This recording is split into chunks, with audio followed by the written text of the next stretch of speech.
हम लोग ऑर्गेनाइजर हैं, हम लोग तो इन्विटेशन दिए कि आप लोग आइए और बोलिए, लेकिन बहुत सारी बातें हो चुकी है, मैं रिपीट नहीं करना चाहता। एक मैं तुकबंदी बनाई है और वही पढ़ता हूं, उसी से आप सिंबल समझ लेंगे। और ओम प्रकाश वाल्मीकि अगर आज होते तो क्या लिखते? ओम प्रकाश वाल्मीकि की एक चर्चित कविता है जो पार्लियामेंट में मनोज झा पढ़े थे, उस समय हंगामा हुआ था। लेकिन वो मेटाफर एक सिंबल है और ठाकुर का कुमार, और वो सब जातियों में वो मानसिकता हो सकती है, इसका किसी जाति विशेष से लेना देना नहीं। तो वो मैं कविता पढ़ देता हूं और उसके बाद बंदी पढ़, और हमें क्या करना है उसका सारांश उसी में रहेगा।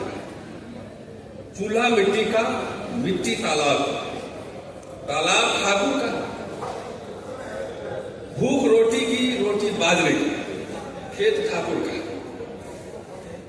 बैल ठाकुर का, फल ठाकुर का, फल की मूठ पर हथेली अपनी, फसल ठाकुर की, कुआं ठाकुर का, पानी ठाकुर का, खेत खलिहान ठाकुर का, गली मोहल्ले ठाकुर के, फिर अपना क्या, गांव, शहर, देश। अगर आप ओम प्रकाश वाल्मीकि होते तो वो कहते, मुझे लगता है मैं उनका पाठक हूं, वो कहते पीएम गुजरात का और एचएम गुजरात का, कुल बिहार का और ठेकेदार गुजरात का, अंबानी गुजरात का, अडानी गुजरात का, नीरव गुजरात का, मेहुल गुजरात का, भेल देश का, डायरेक्टर गुजरात का, नीट पूरे देश का, NTA national testing agency Gujarat का, यूपीएससी देश का चेयरमैन गुजरात का। अभी चेयरमैन ने रिजाइन किया, आपने देखा होगा। तो फिर अपना क्या, गांव, शहर, देश। उसमें एक चीज बाकी रह गया, उसमें मैंने ऐड किया, वो सड़क। सड़क भी अपना ही है, और कई एग्जाम्पल्स इसी सरकार में हम लोगों ने स्थापित किए हैं, चाहे वो इलेक्ट्रिसिटीज का मसला हो, SC/ST एक्ट का मसला हो, रोस्टर का मसला हो, या किसानों का मसला हो, इसमें हमने सरकार को झुकाया है। तो मोदी साहब गांव, शहर, देश के अलावा सड़क भी है। लोहिया को कोट कर दे रहा हूं कि जब सड़कें सुनसान हो जाएगी तो संसद आवारा हो जाएगा।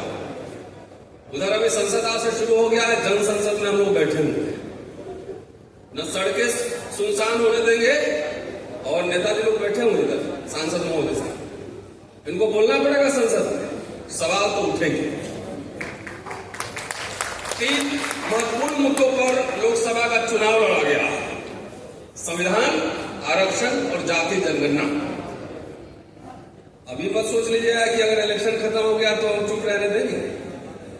इसीलिए ये रखा गया है आज का प्रोग्राम, कि आपके कान में वहां गूंज जाए कि जब पार्लियामेंट में बहस हो तो जिस आरक्षण, जिस संविधान, जिस हिस्सेदारी, जिस जनगणना के नाम पर चुनाव लड़ा गया,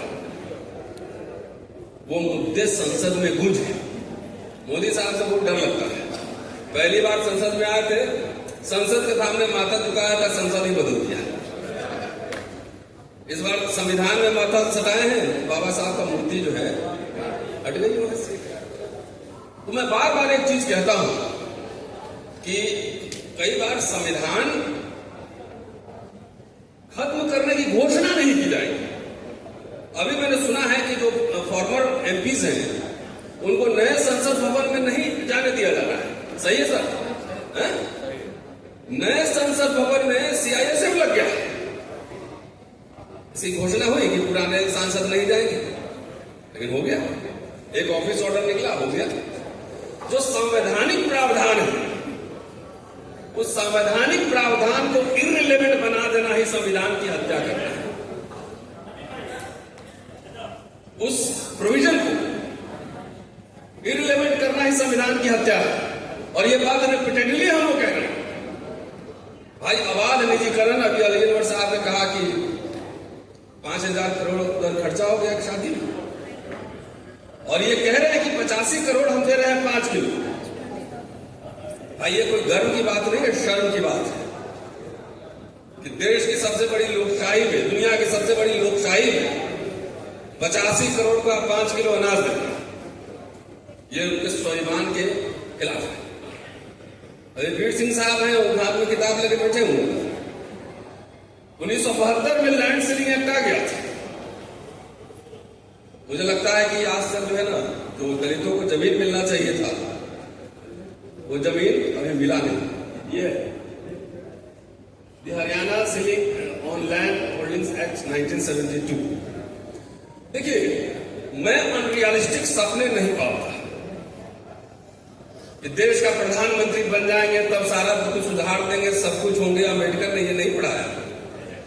अम्बेडकर ने राइट्स किस्तों में लिए, मेमोरेंडम लेके, बार्गेन करके, डेलीगेशन ले जाके, तमाम। तो हमें इस रूलिंग एलीट से संवाद भी स्थापित करना है। टाइम लीजिए, हमारे सांसद लोग बैठे हुए, ये सोशल एक्टिविस्ट का डेलीगेशन प्राइम मिनिस्टर से मिलेगा और वो कह रहे हैं मैं पिछड़ा हूं।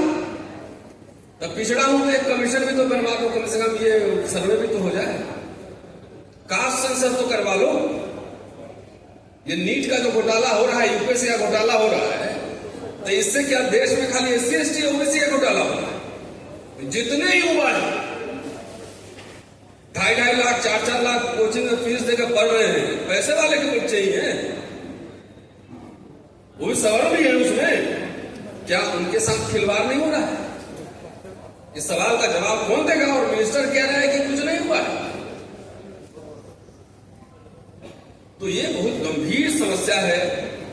हमें बार बार कहते हैं ना कि हम लोग अनरियलिस्टिक ड्रीम्स में सब एक हो जाएंगे।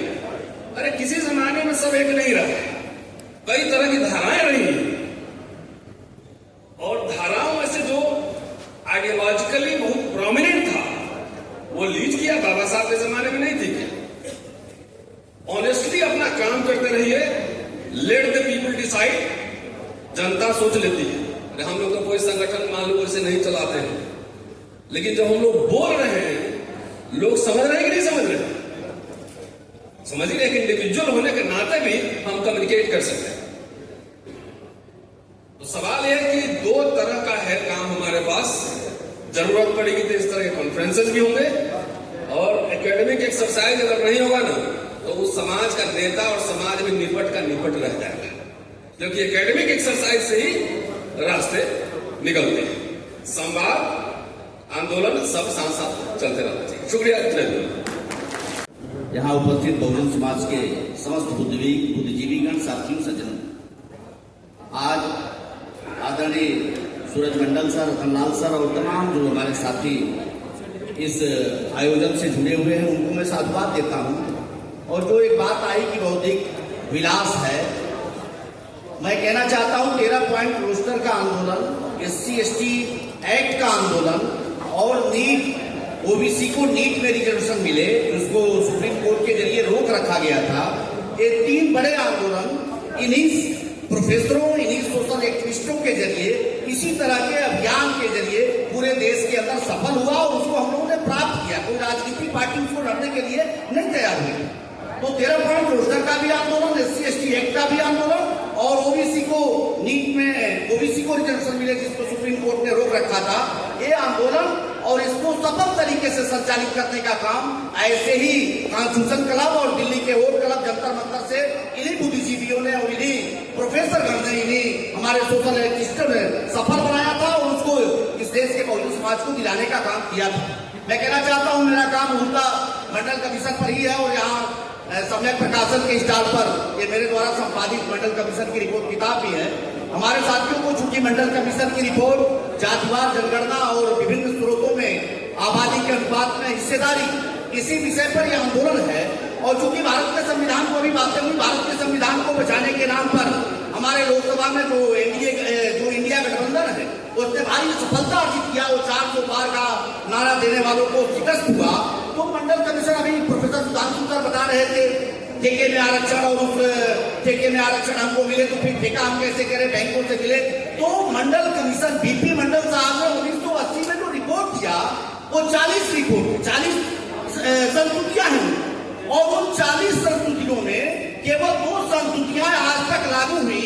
एक को माननीय वीपी सिंह साहब ने 27% सरकारी नौकरियों में आरक्षण और दूसरे को माननीय अर्जुन सिंह साहब ने उच्च शिक्षा में 27% आरक्षण।